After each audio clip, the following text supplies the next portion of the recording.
우리 함께 묵도하심으로 10월 첫 주일 예배를 시작합니다.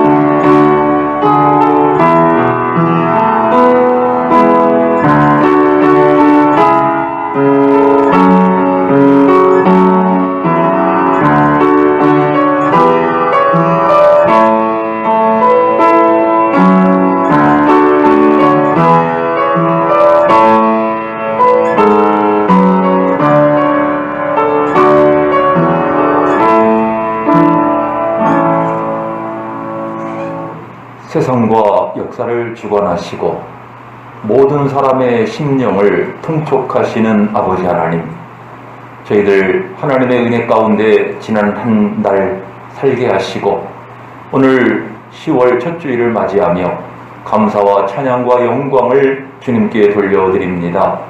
원하옵기는 이 자리에 주님 임재하여 주시고 우리가 다른 곳으로가 아니라 주께서 우리 가운데 함께 하심을 인하여 기뻐하고 감사하며 즐거워하는 저희 예배가 되어지기를 원하옵나이다. 주님이 함께 하시는 예배, 천사들이 찬양하고 우리가 찬양하는 거룩한 예배가 되게 하여 주시옵소서. 신앙을 고백함으로 시작하는 이 예배의 모든 순서를 주님 손에 의탁하옵고 예수 그리스도의 이름으로 기도하옵나이다. 아멘. 우리 함께 신앙 고백하십니다. 나는 전능하신 아버지 하나님, 천지의 창조주를 믿습니다. 나는 그의 유일하신 아들 우리 주 예수 그리스도를 믿습니다. 그는 성령으로 잉태되어 동정녀 마리아에게서 나시고 본디오 빌라도에게 고난을 받아 십자가에 못 박혀 죽으시고 장사한 지 사흘 만에 죽은 자 가운데서 다시 살아나셨으며 하늘에 오르시어 전능하신 아버지 하나님 우편에 앉아 계시다가 거기로부터 살아있는 자와 죽은 자를 심판하러 오십니다. 나는 성령을 믿으며 거룩한 공교회와 성도의 교제와 죄를 용서받는 것과 몸의 부활과 영생을 믿습니다. 아멘. 우리 찬송 27장 함께 부르시겠습니다.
주님의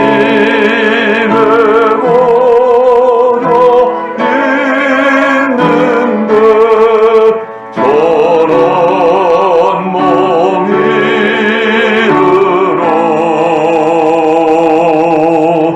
그 영광 몸소 배울 때 내 기쁨 넘치네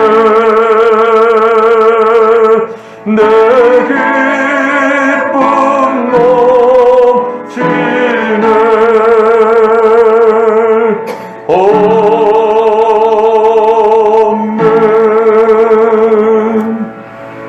성시교독은 찬송가 뒤에 있는 10계명입니다.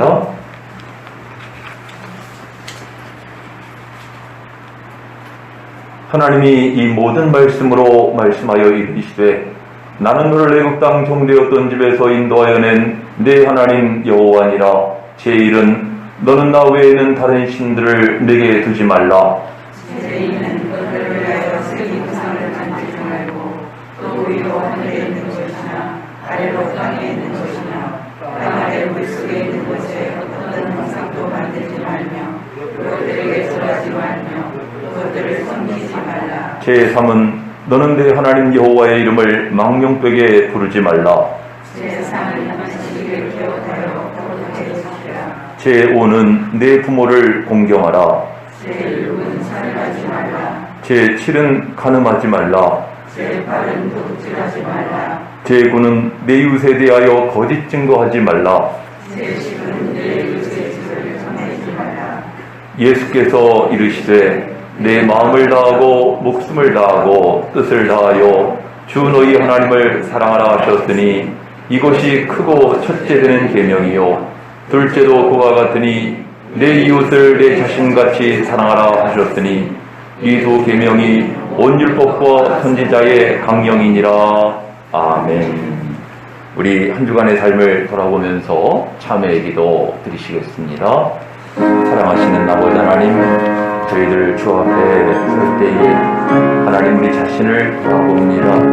우리의 마음과 생각 또 우리의 심령이 하나님 앞에 어떠했는가를 살피는 가운데 하나님 앞에 허물이 많고 연약하고 범죄한 삶이었음을 또한 고백합니다.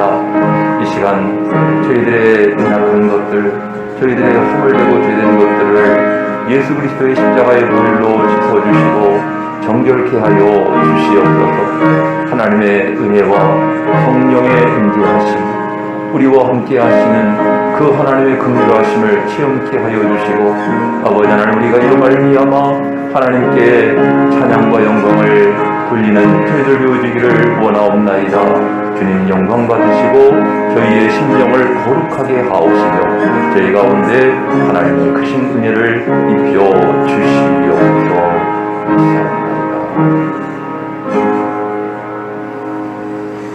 하나님을 찬송하리로다. 그가 내 기도를 물리치지 아니하시고 그의 인자하심을 내게서 거두지도 아니하셨도다. 아멘. 자리에 앉으시겠습니다.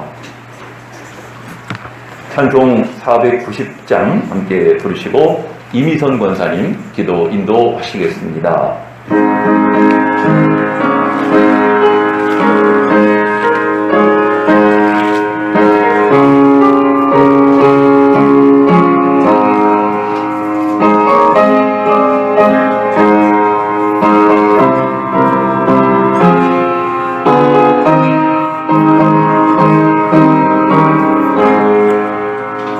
주여 지난 밤 내 꿈에 되었으니 그 꿈 이루어주옵소서.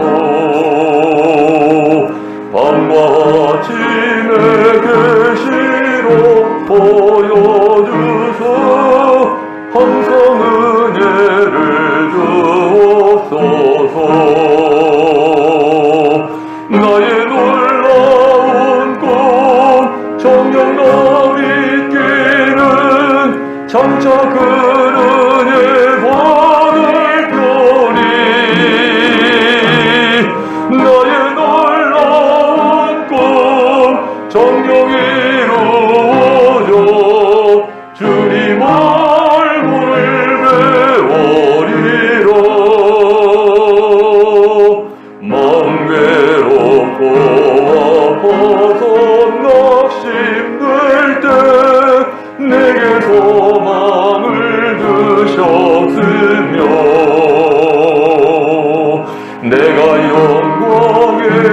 주님을 바라보니 앞길 환하게 보이도다. 나의 놀라운 꿈 정령함이 있기는 장차 그는 예반을 펴리.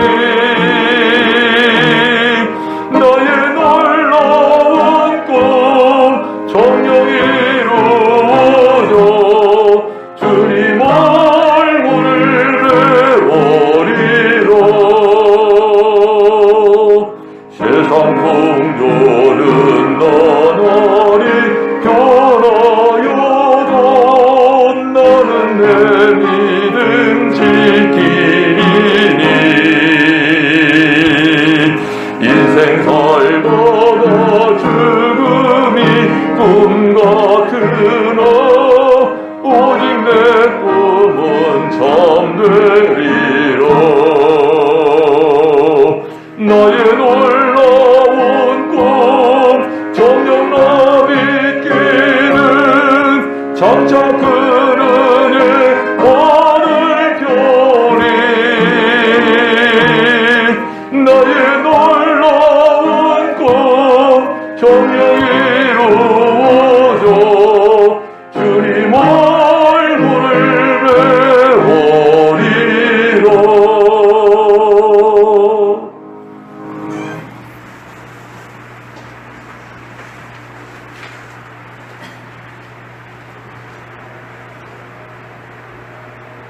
오늘도 살아 역사하시는 하나님 아버지, 감사와 찬양과 경배를 올려드립니다. 지난 한 주간 세상의 풍파 속에도 우리를 보호하시고 인도하시는 은혜에 감사드립니다. 한 주간도 주님 뜻 가운데 살지 못하고 죄 가운데 살았음을 용서하여 주옵소서. 죄에 넘어지는 삶이 아닌 하나님의 자녀던 삶을 살아갈 수 있도록 성령 하나님 날마다 인도하여 주옵소서. 이 시간 주님 앞에 간구합니다. 코로나 바이러스를 하루속히 소멸시켜 주시고 우리의 일상이 회복되게 하옵소서. 이 나라 이 민족을 지켜주시며 투병 중에 있는 믿음의 가족들을 긍휼히 여기시어 주님의 보혈의 피로 깨끗이 치유받게 하시어 하나님께 영광 돌릴 수 있는 은혜를 주옵소서. 하나님의 뜻 안에 세우신 새로운 교회가 주님의 뜻을 온전히 이루어가는 교회 되게 하시고 오국백배가 익어가는 이 계절같이 우리의 믿음도 측정이가 아닌 알곡으로 채워져가는 저희의 믿음이 되게 하옵소서. 우리의 자녀들도 믿음으로 하나님을 기쁘시게 하는 자리에 서게 하시옵소서. 이 시간 말씀을 전하실 목사님 외에 성령의 능력으로 긴 부사 말씀이 권세와 능력 있게 하시고 날마다 강건케 하여 주옵소서. 내주하시는 사모님께도 성령 충만케 하시며 자녀들의 앞길도 인도하시고 목사님 가정에 늘 하나님이 주시는 평강이 있게 하여 주옵소서. 이 자리에 함께 예배드리는 저희들과 가정에도 하나님의 은혜와 평강이 있게 하시옵시며 감사드리며 이 모든 말씀 저희를 구원하신 예수님의 이름으로 기도드리옵나이다. 아멘.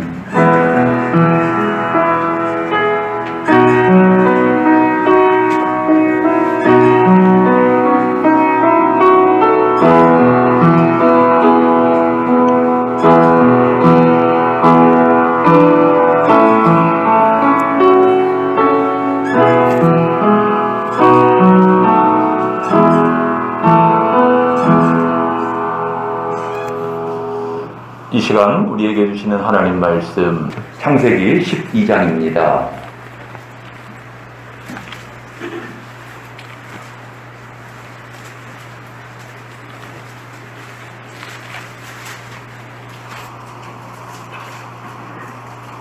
창세기 12장 1절로 4절까지 말씀을 우리 오늘은 소리를 맞추어서 다 같이 합독하시겠습니다.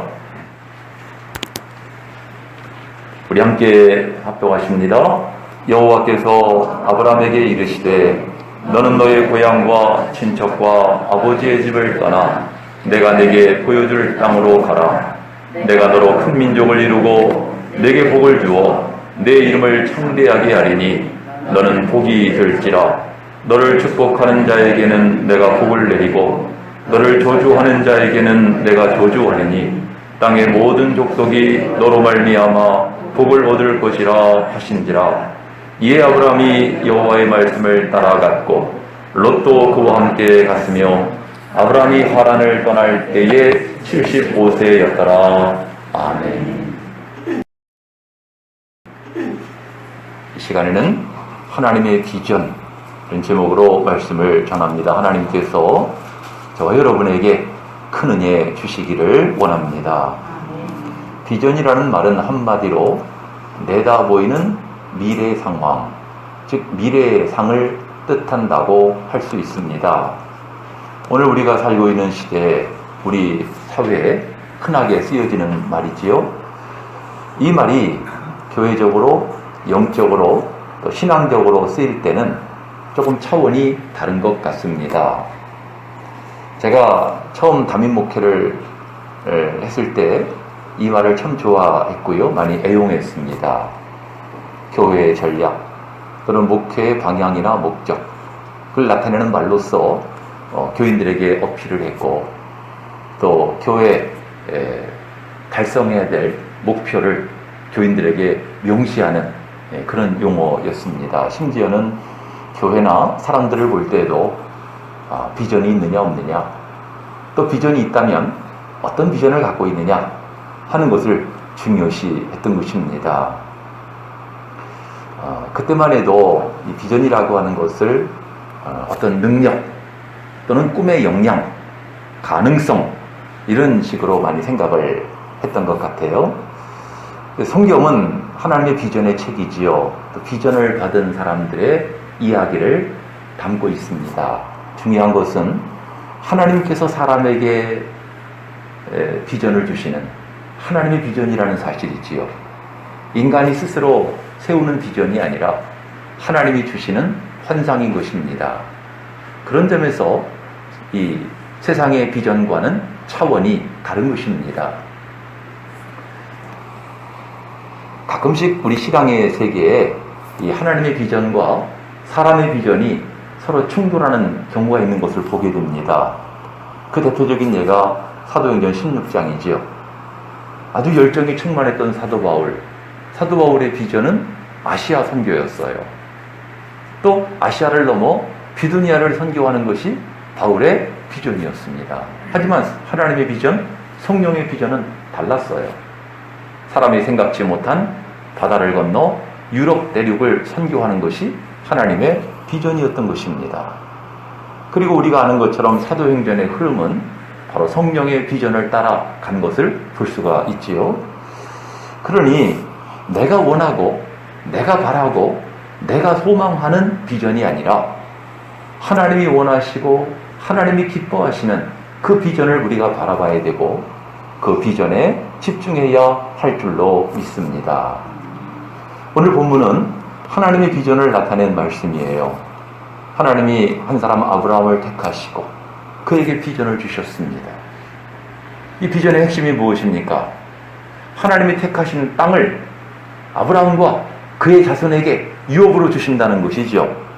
나아가 이 비전을 이루는 과정에서 아브라함과 그 후손에게 복을 주시겠다는 것이거든요. 이것을 구체적으로 이야기하면은 하나님께서는 아브라함에게 언약의 아들을 주시고 이 아들로 말미암아 큰 민족이 이루어지게 하시고 그 아브라함의 후손, 그 민족이 마침내 가나안 땅을 유업으로 차지한다는 것입니다. 이 일이 역사적으로 어떻게 실현되어 갔는가? 이것을 나타내고 있는 것이 바로 모세오경인 것이지요. 그리고 이것을 확대하면 신구약 성경 66권인 것입니다. 무엇을 말합니까? 하나님이 아브라함에게 아들을 약속하시고 아들로 큰 민족을 이루게 하시고 그 민족이 땅을 차지하게 하시는 것처럼 신구약 경처를 보면 하나님께서 한 사람 언약의 아들 예수 그리스도를 세상에 보내시고 그 예수 그리스도로 말미암아 큰 무리가 이루어지게 하시고 그 큰 무리에게 새하늘과 새 땅, 하나님의 나라를 유업으로 얻게 하시는 것이 신구약 성경 전체를 관통하는 하나님의 비전이고 하나님의 계획인 것입니다.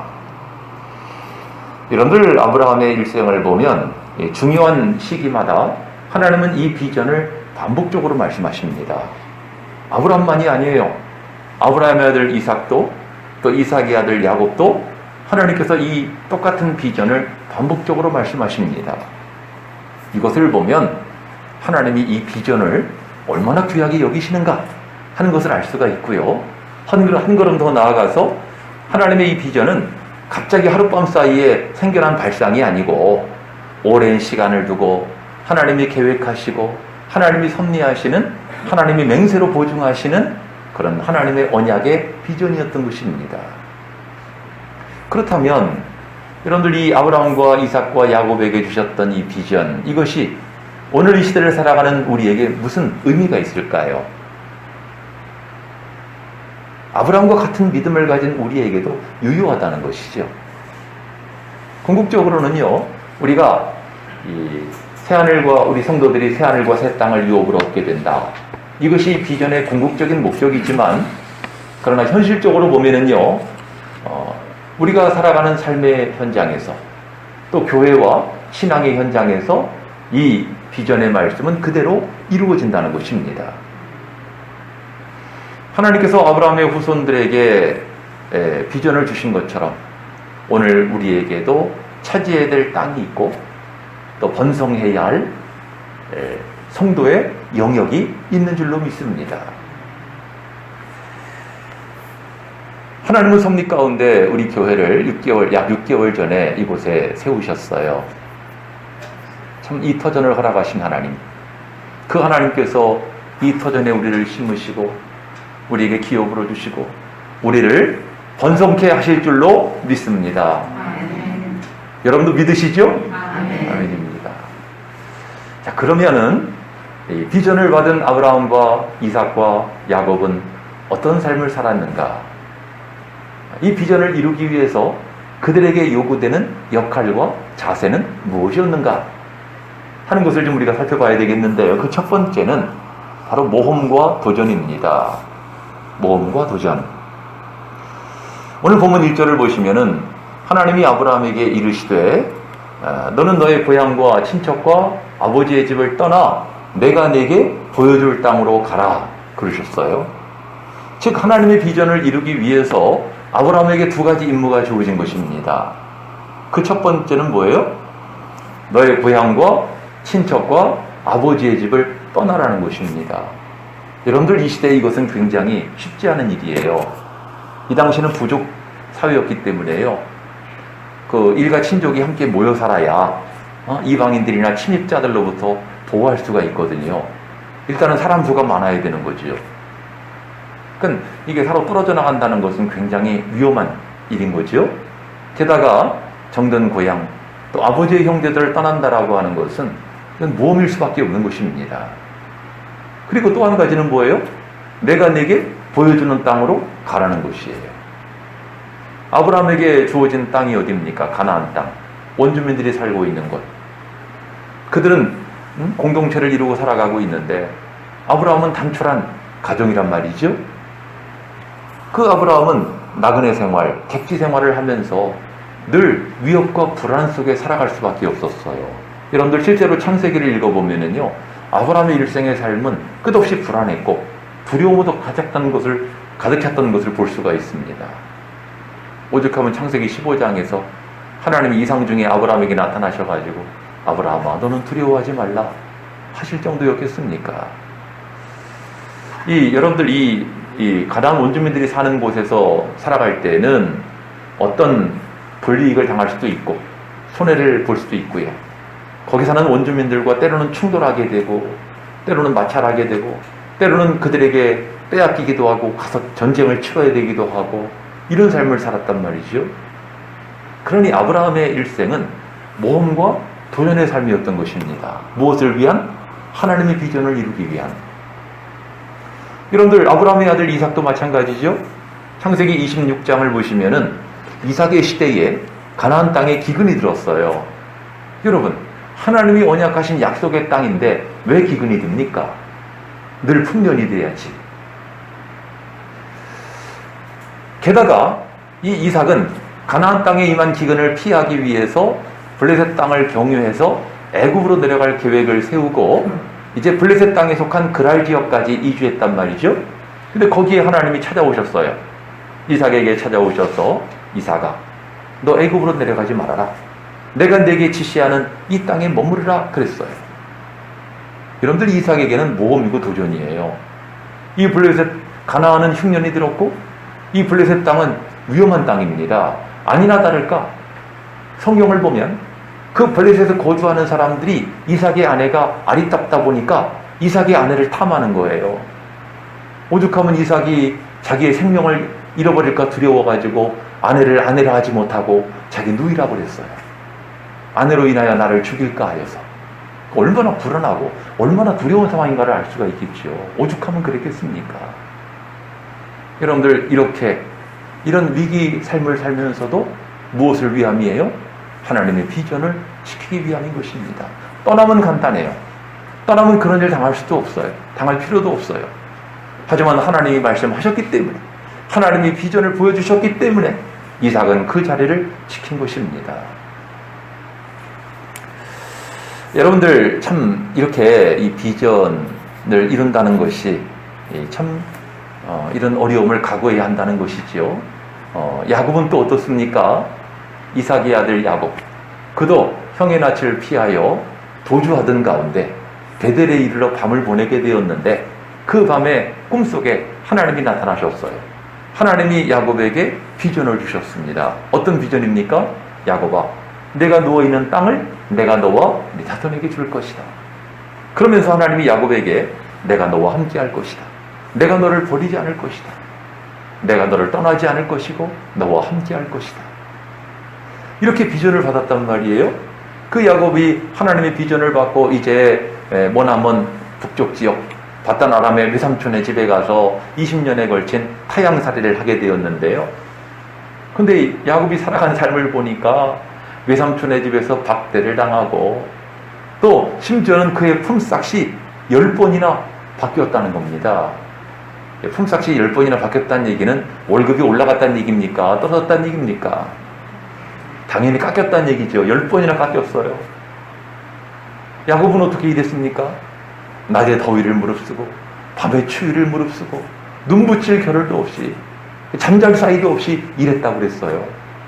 그런데 품삯을 깎아버리지를 않는 나중에는 그 외사촌들이요, 야곱을 도둑으로 취급합니다. 우리 아버지 것을 다 뺏어갔다, 이 도둑으로 취급했단 말이죠. 여러분들, 믿음 약한 사람 같으면 그러지 않았겠어요? 하나님, 베들에서 나에게 비전을 주지 않으셨습니까? 이게 뭡니까? 내가 이러려고 여기서 이렇게 고생을 하고 있는 겁니까? 지켜주지는 못할 망정 이게 뭡니까? 할 수 있지 않겠어요? 여러분들, 오늘 우리도 그래요. 우리가 하나님의 비전을 받았다고 했을 때, 할 때 모든 것이 순조롭고 형통하고 탄탄대로로 가는 것이 아니에요. 때로는 난관이 있고 역경이 있고 우리의 믿음을 뒤흔드는 그런 어려움도 있고요. 또 하나님께 받은 우리의 비전을 의심케 만드는 시험들이 있다는 사실을 기억하시기 바랍니다. 그런 가운데서도 우리가 받은 하나님의 비전을 지켜야 하기에 거기에는 모험이 있고 도전이 있는 것입니다. 여러분들, 모험하고 도전하는 자가 하나님의 비전을 이루는 줄로 믿으시기 바랍니다. 두 번째는요, 믿음과 순종이었어요. 오늘 본문을 보시면은 하나님의 비전을 받았을 때 아브라함은 어떻게 반응을 합니까? 4절을 보니까 이에 아브라함이 여호와의 말씀을 따라갔다 그랬어요. 그리고 그때 그의 나이가 75세라고 그랬어요. 다시 말하면 아브라함은 하나님께서 주신 비전 앞에 이것을 믿고 행동으로 옮겼다는 거죠. 순종했다는 것입니다. 여러분들, 신앙, 즉 비전의 사람이라고 하는 존재는요, 때로는 떠나고 싶지 않은 곳을 떠나야 되고 버리고 싶지 않은 곳을 버려야 되고요, 때로는 위험하거나 두려운 일임에도 불구하고 그 일을 감행해야 하는 것입니다. 어떤 분이 용기가 무엇인가를 이렇게 정의했더군요. 용기란 두려움이 없는 것이 아니다. 용기란 두렵지만 두려움에도 불구하고 내가 옳다고 생각하는 그 일을 포기하지 않는 것이다. 우리 믿음과 순종도 그렇지 않겠어요? 여러분들, 우리가 살다 보면 우리를 약하게 만들고 우리를 의심하게 만들고 우리를 회의감이 들게 만드는 그런 일들이 얼마나 많아요. 하지만 그런 가운데서도 하나님의 신실하심을 믿고 하나님을 신뢰하는 자리에서 떠나지 않는 것입니다. 이것이 믿음이죠. 순종이란 무엇입니까? 내가 하기 어려운 일, 하고 싶지 않은 일임에도 불구하고 하나님의 뜻이기에, 하나님이 기뻐하시는 일이기에 그 일을 행하는 것입니다. 이것이 순종입니다. 아브라함의 일생은 이렇게 믿음과 순종의 삶이었던 것입니다. 여러분들, 아브라함만이 아니죠. 아브라함의 아들인 이삭도 이 믿음과 순종의 삶을 살았어요. 아까 소개한 것처럼 여러분들, 이 블레셋 땅에서 그는 가나안은 흉년이 들었고 블레셋 땅은 생명의 위협을 느끼는 땅인데다가 자기 아내를 빼앗길 수도 있는 그런 위험한 곳이었단 말이죠. 그럼에도 불구하고 그는 하나님의 비전을 붙들고 그것을 믿고 그 말씀대로 순종했어요. 어떻게 됐을까요? 창세기 26장 12절을 보시면 이렇게 되어 있습니다. 이삭이 그 땅에서 농사하여 그 해에 100배나 얻었고, 몇 배를 얻었어요? 100배나 얻었고. 이 100배라는 말은 쌀 10가마 나오던 땅에서 1000가만이 나왔다는 얘기입니다. 100배. 그리고 여호와께서 그에게 복을 주심으로 그가 창대하고 왕성하여 양과 소가 떼를 이루고 많은 종이 생겨났다는 것입니다. 여러분들, 하나님을 믿고 순종하는 자에게 이 같은 복이 임하는 줄 믿으시기 바랍니다. 그럼 야곱은 또 어때요? 야곱은 아까 소개한 것처럼 외삼촌의 집에 가서 거기서 참 박대를 당하고 품삯이 10번이나 깎이고 심지어 도둑으로까지 취급을 받는 그런 상황 가운데 있었지만은 그는 베델의 하나님을 믿었어요. 하나님이 베델에서 보여주신 그 비전을 굳게 붙잡고 순종한 것입니다. 그랬을 때 하나님이 그를 지켜주셨죠. 여러분들, 창세기 32장 10절 말씀은요, 참 언제 읽어도 은혜가 되는 말씀이거든요. 20년 만에 야곱이 고향으로 돌아오게 되었는데 그때 하나님 앞에 기도하는 내용 가운데 한 부분이에요. 야곱이 하나님께 이렇게 기도합니다. 나는 주께서 주의 종에게 베푸신 모든 은총과 모든 진리를 조금도 감당할 수 없으나 내가 내 지팡이만 가지고 이 요단을 건넜더니 지금은 2때나 이루었나이다. 여러분들, 외삼촌과 외사촌이 시기하고 질투하고 박대하고 멸시천대하고 또 품삯도 깎아버리고 도둑으로 취급까지 했지만은 그럼에도 불구하고 베델의 하나님, 그 베델의 하나님이 야곱을 지켜주셔서 외삼촌의 딸들을 그의 아내로 맞이하게 하시고 그를 통하여 최소한 12명 이상의 자식을 낳게 하시고 그리고 양과 소가 그 짐승의 소유가 한때로는 너무 많아가지고 2때를 이룰 정도로 거부가 되었다는 것입니다. 요단강을 건너올 때는 지팡이 하나 외에는 가진 것이 없었는데 20년이 지나 다시 돌아갈 때는 이렇게 가족을 이루고 창대한 가족을 이루고 창대한 소유를 이루는 거부가 된 것이죠. 사랑하는 우리 새로운 교회 성도님들, 여러분들이 혹 지팡이 하나 가지고 시작하셨을지라도 하나님께서 여러분들에게 2때의 복을 이루게 하실 줄로 믿습니다. 이렇게 여러분들, 아브라함과 이삭과 야곱은 하나님을 믿고 하나님께 순종한 것입니다. 그들 각각은 하나님으로부터 동일한 비전을 받았죠. 비전을 품은 그들은 그 비전을 믿으면서 그 비전을 이루는 일에 모험을 했고 도전을 했고 그리고 믿었고 순종했다는 사실을 기억하시기 바랍니다. 이로 말미암아 그들은 복을 받은 것입니다. 세 번째는 소망과 인내입니다. 하나님의 비전을 받은 사람들에게 요구되는 중요한 덕목이 바로 소망 가운데 인내하는 것이에요. 이 과정이 꼭 필요합니다. 이 과정을 거치지 않은 사람이 없을 정도예요. 여러분들, 오늘 본문에서요, 하나님께서 이 아브라함에게 이루시고자 하시는 하나님의 비전, 그 비전의 첫 단계가 무엇입니까? 아브라함에게 아들을 주신다는 것이잖아요. 그리고 처음 이 약속을 하신 때가 바로 오늘 본문, 아브라함의 나이가 75세 때였어요. 75세가 적은 나이 아니잖아요. 적은 나이가 아님에도 불구하고 감감무소식인 거예요. 얼마 동안? 24년 동안. 아브라함의 나이가 99세가 될 때까지 하나님은 언약의 아들을 주시지 않았어요. 여러분 창세기 17장 1절을 보시면은 아브라함이 99세 때 하나님이 아브라함을 찾아오십니다. 아브라함아, 나는 전능한 하나님이라.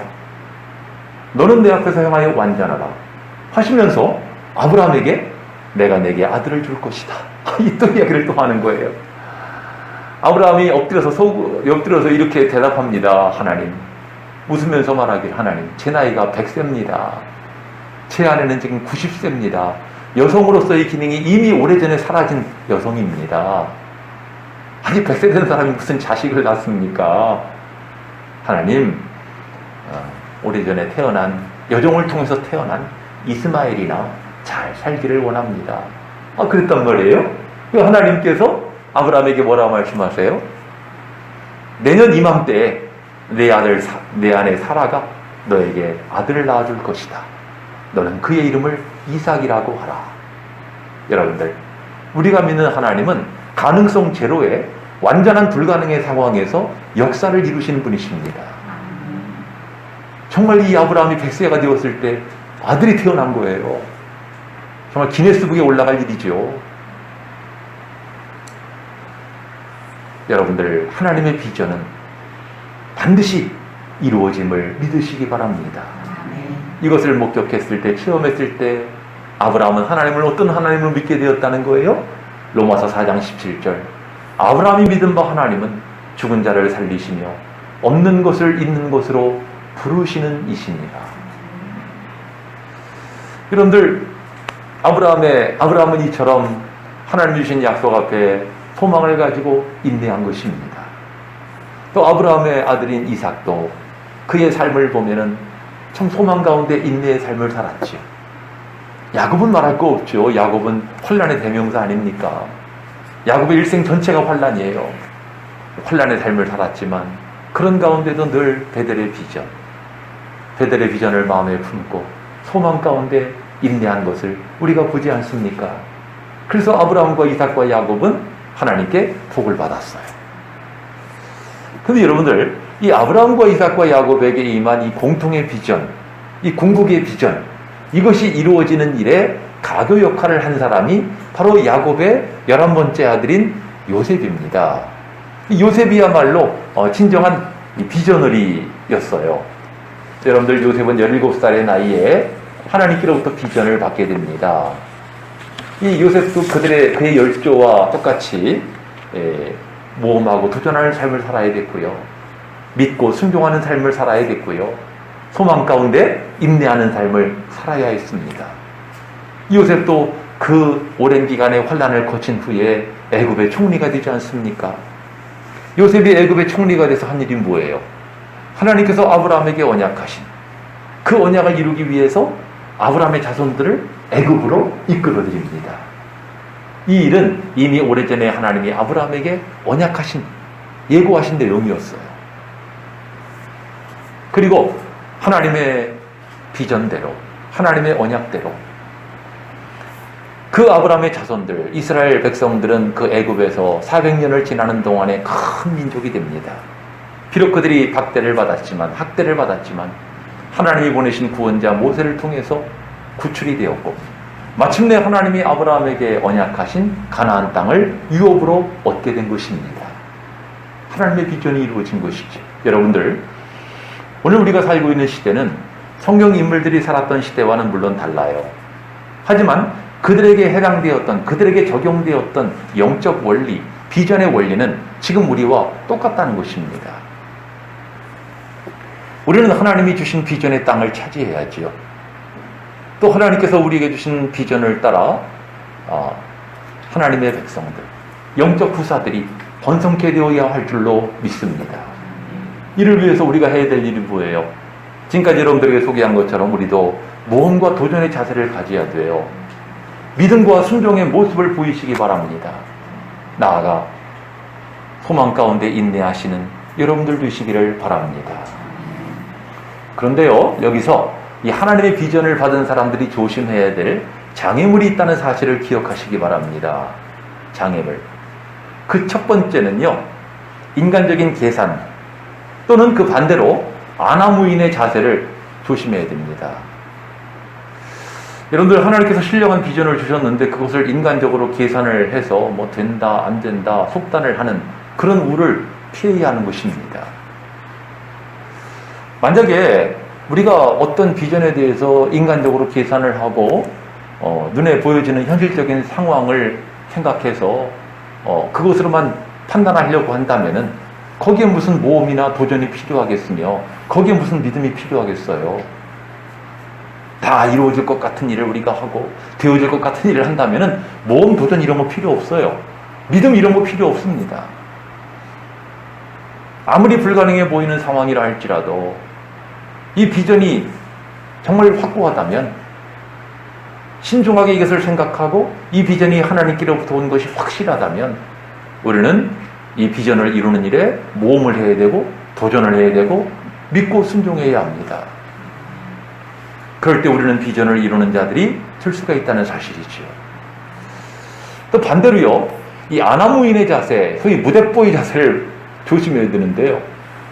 어느 목사님이 기도하다가 성전 건축의 비전을 받았어요. 성전 건축의 비전을.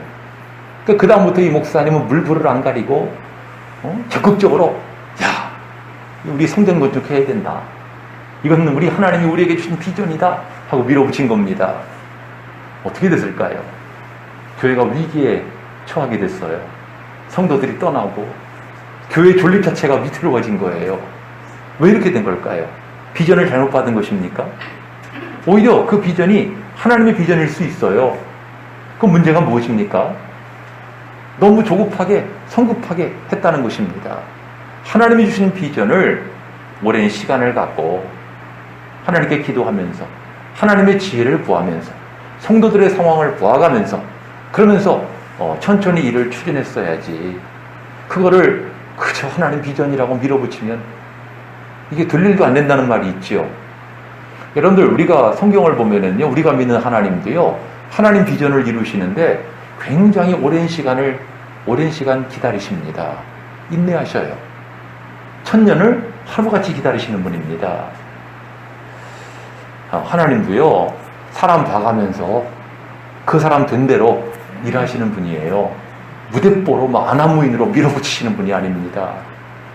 그러니까 여러분들, 하물며 우리 인간이 비전을 받았다고 그냥 밀어붙이고 그냥 무리하게 성급하게 조급하게 그러다가 낭패를 보는 예가 얼마나 많은지 몰라요. 은혜를 체험했다는 사람들, 어떤 응답을 받았다는 사람들, 여러분들 이거 참 조심해야 될 일입니다. 신중해야 돼요.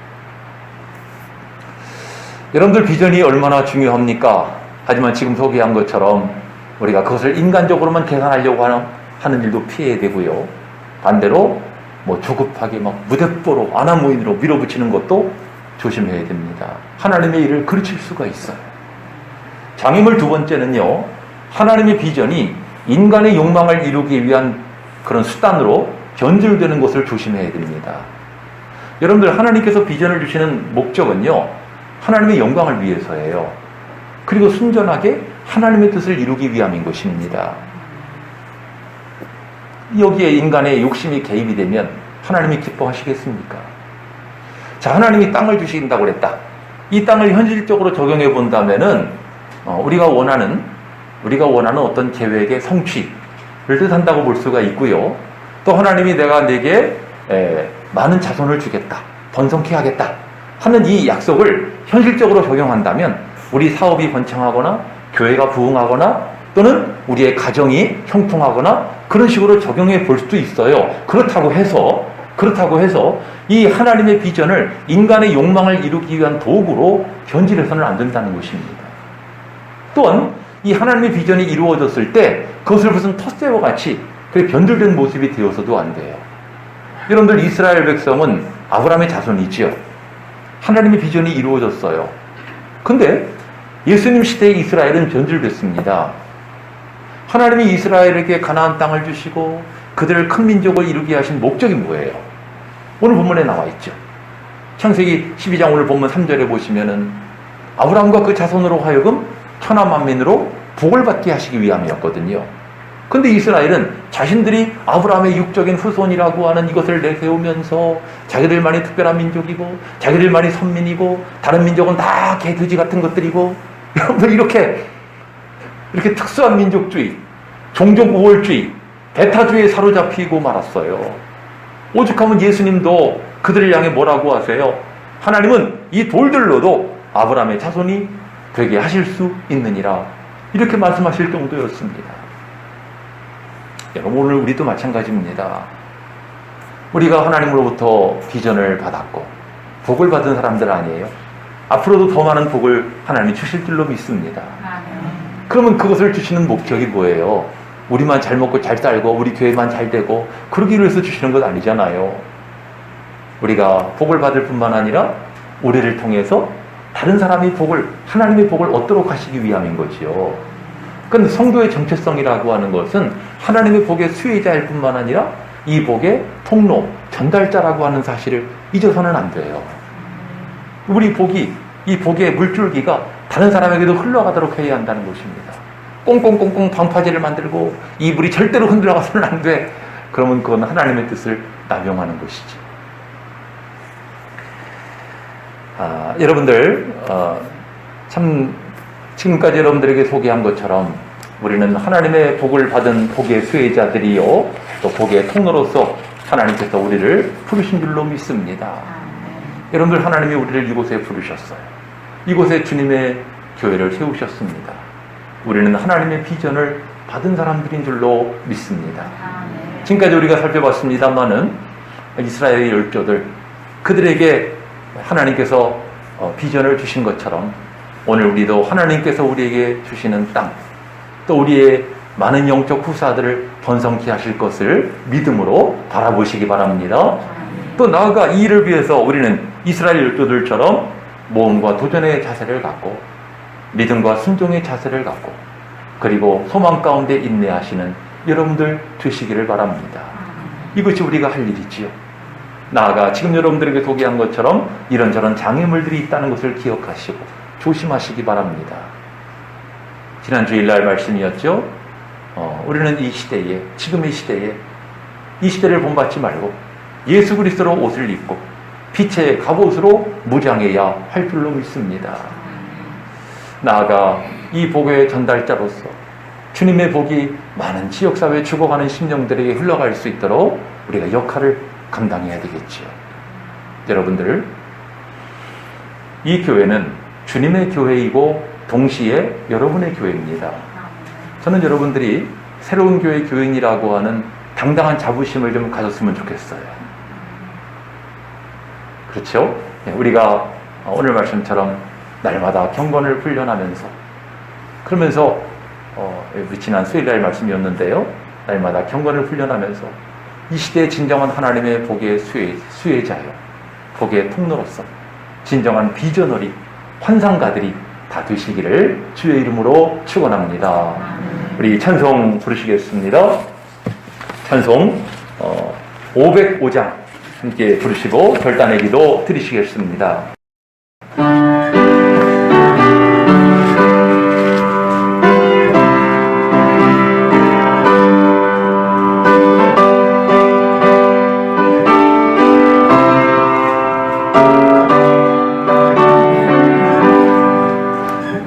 세상 위하여 나 복음 전하리 만 백성 모두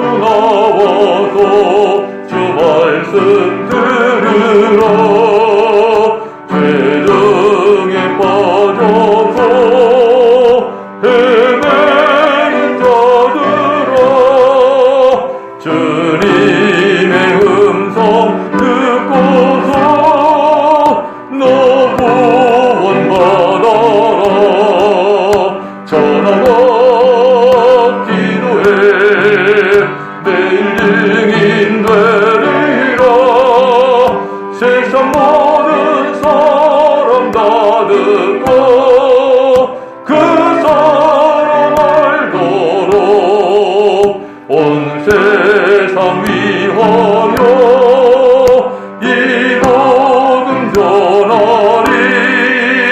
저 죄인에게 하고서 주 예수 믿으라. 이 세상 구하려 주 돌아가신 것 나 증거하지 않으면 그 사람 모르리. 전하고 기도해 매일 증인 되리라. 세상 모든 사람 다 듣고 그 사람 알도록 온 세상 위하여 주 응에 임하리. 주 예수 이름 힘입어 이 복음 전하자. 먼 곳에 나가서 전하지 못해도 나 어느 곳에 있든지 늘 기도 힘쓰리. 전하고 기도해 매일 증인 되리라. 세상 모든 사람 다 듣고 그 사람 알도록. 우리 함께 말씀하여 기도하시겠습니다. 사랑하시는 우리 아버지 하나님, 이 시간 주님 앞에 영광을 돌립니다. 하나님, 우리를 하나님의 비전의 사람으로 세워주신 것을 회양할 때에 감사합니다. 하나님, 아브라함과 이삭과 야곱에게 주셨던 그 비전, 오늘 이 시대에 우리에게 이루게 하실 줄로 믿사옵나이다. 하나님이 이루신 일을 바라보며 기대하면서 저희들 어떠한 어려움 속에서도 흔들리지 아니하고 믿음의 삶을 바로 살아가게 하옵시고, 하나님이 주신 믿음을 바로 지키면서 주님의 뜻대로 살아가기를 힘쓰는 저희들이 다 되어야 할 줄로 믿사옵나이다. 아버지 하나님, 우리에게 특별히 큰 비전을 허락하여 주셔서 우리가 하나님의 역사를 이루는 사람들, 또 주님의 역사를 이루는 주님의 교회가 다 되게 하여 주시옵소서. 주님 영광 받아 주시옵시고, 사랑하는 성도들의 심령 가운데 하나님 주시는 뜨거운 심장과 또 뜨거운 믿음과 뜨거운 비전을 가지고 하나님 하루하루를 승리하며 살아가는 주의 권속들 되어지기를 원하옵나이다. 저희들에게 100% 주시옵소서. 사랑하시는 아버지 하나님, 비전이 없는 백성은 망한다는 말씀이 있습니다. 오늘 이 시대를 살아가는 주의 성도들, 저희의 개인이나 가정이나 하나님이 주신 비전을 소유한 자들 되게 하옵시고, 특별히 하나님이 세우신 우리 새로운 교회가 비전의 교회가 되어지기를 원하옵나이다.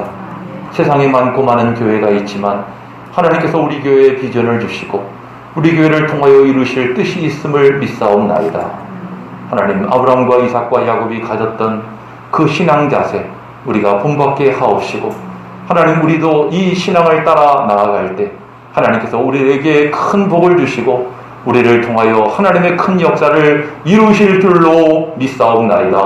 주님께 모든 영광 돌려드리오며 예수 그리스도의 이름으로 기도드리옵나이다. 아멘. 준비하신 예물 주님께 드리시겠습니다. 317장 1절 5절입니다.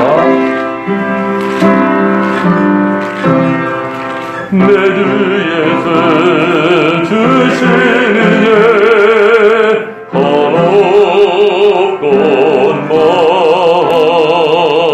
내 주 앞에 이 적은 것 다 드리니 주 예수여 내 영성을 받으소서. 주 날 위해 그 귀하신 몸 버리사 이내 몸을 피값으로 사셨으니 내 생명도 주 예수께 바칩니다.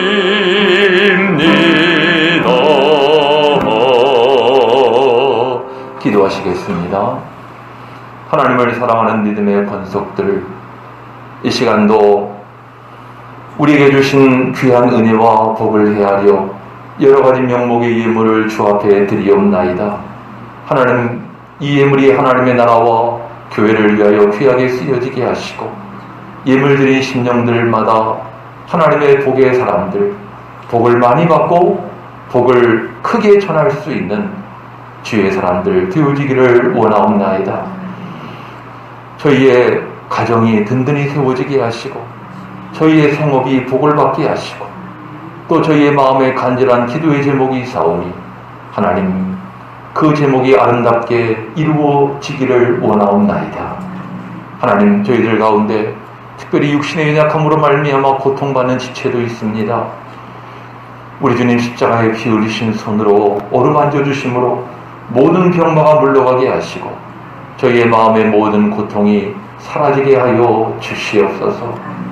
하나님, 땅에 살고 있지만 하늘의 영광을 맛보며 살아가는 하나님, 하늘의 백성들, 비전의 사람들 되어지기를 원하옵나이다. 주의 몸된 교회를 위하여 이름도 없이 빛도 없이 수고하는 수고 일꾼들이 있습니다.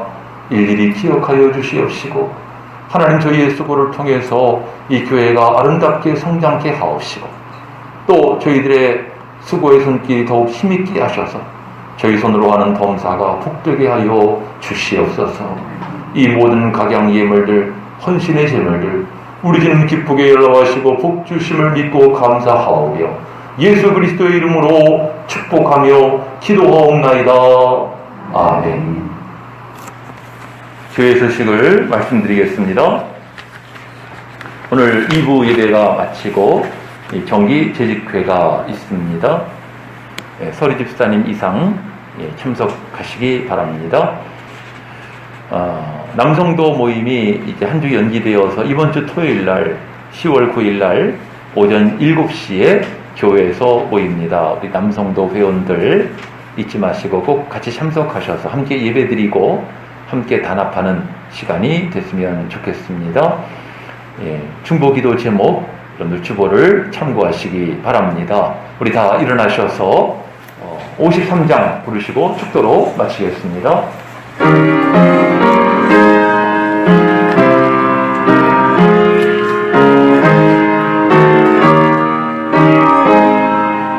성전을 떠나가기 전 머리를 숙일 때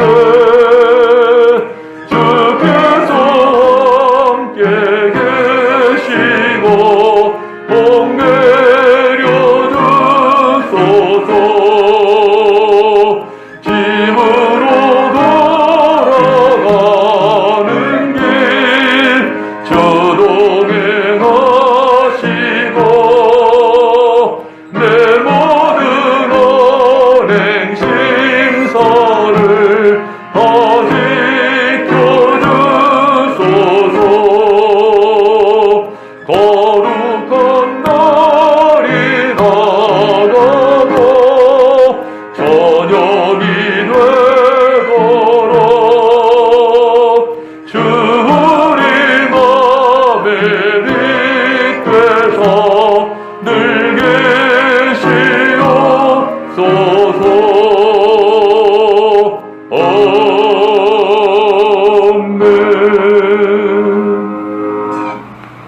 우리 김기선 집사님 지난 금요일날 하디 정맥 수술을 받으셨는데 양쪽 받으셨죠?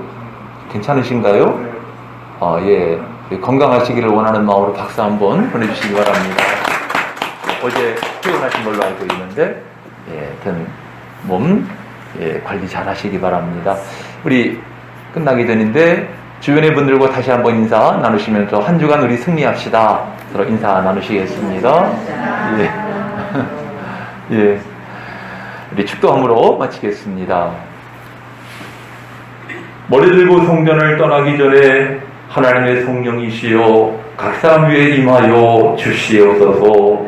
지금은 우리 주 예수 그리스도의 십자가 구속의 크신 은혜와 우리 아버지 하나님의 무한하신 사랑과 성령님의 감화 감동 교통 충만하심이 하나님의 비전을 마음에 품고 믿음으로 순종함으로 살아가기를 결단하는 이 자리에 함께한 모든 주의 성도들 가운데 지금부터 영원토록 함께 하옵시기를 간절히 축원하옵나이다. 아멘.